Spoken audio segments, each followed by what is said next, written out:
Good morning. It's Sunday morning, April the 19th. I'm on another walk near my house. I've just come off of Wildflower Trail, and I'm going to take you down this path just a little way to show you a couple of things that I think are pretty amazing.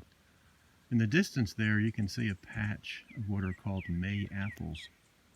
And when we get closer, I'll take a little bit closer picture of them and show you the fruit that they put out only this time of year. This path is really pretty amazing. I love it because it's so accessible, first of all, and then there are all these really cool things to look at along the way.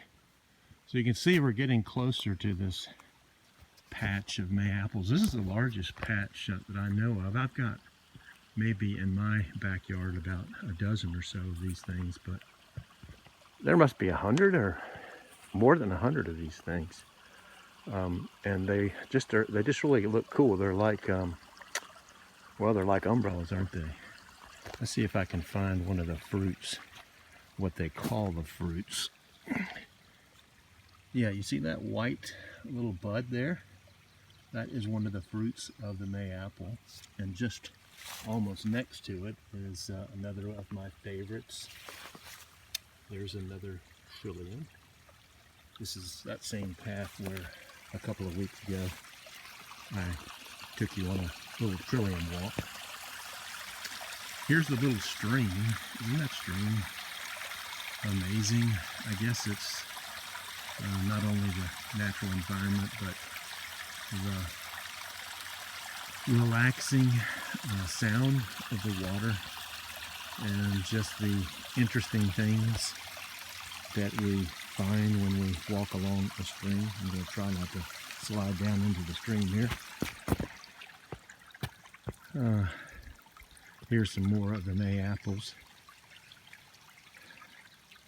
And now, just a little bit further on, something that's nostalgic, sad, really interesting for those of you that write short stories or novels. Here is an object for you to consider developing a story for. We're coming upon it right now. So here we are, really basically in the middle of nowhere. And what we find is the remnants of an old fireplace and hearth, which tells us almost certainly that at one time a cabin or a house stood around this hearth. I suppose it could always have been an outside hearth, but I don't think so.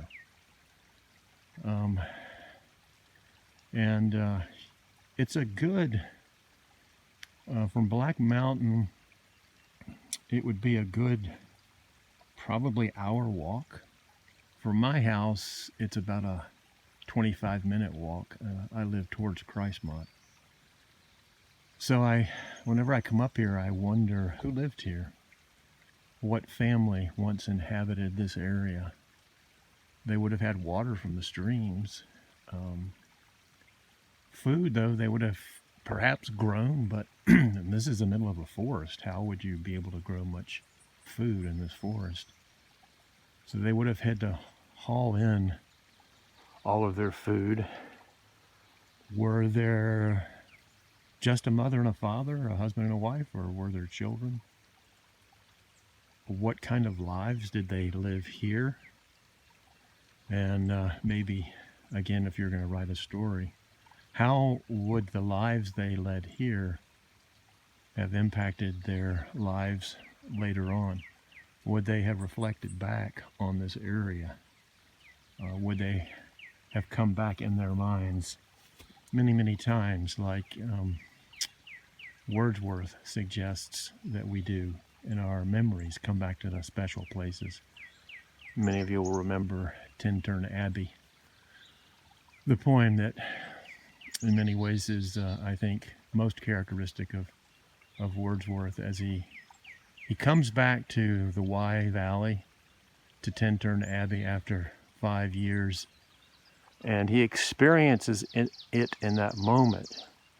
But even more important to him is the way in which he experiences that place later on through his memory, and the power of his memory, and the way in which his memory filters how important that place is to him. It's a treat. If you've never read Wordsworth's Tintern Abbey, you definitely want to do that at some point.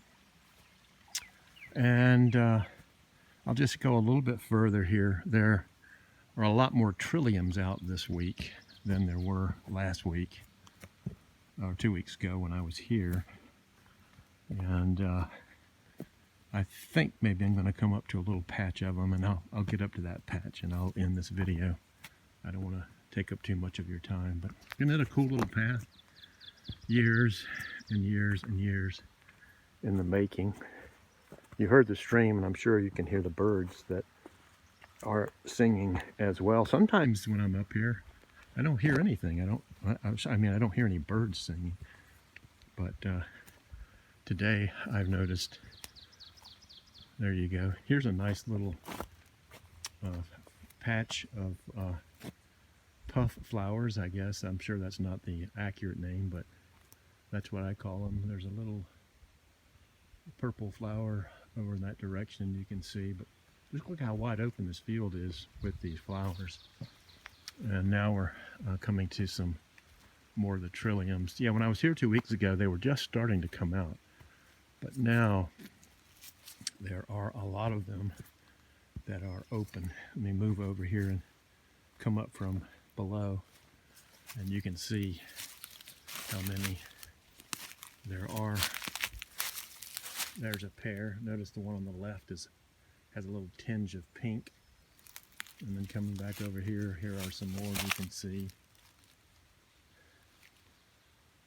I don't know why I like trilliums so much. I guess it's because they're wildflowers, and it's just so enjoyable for my little brain to enjoy God's handiwork this time of year when all the wildflowers come out.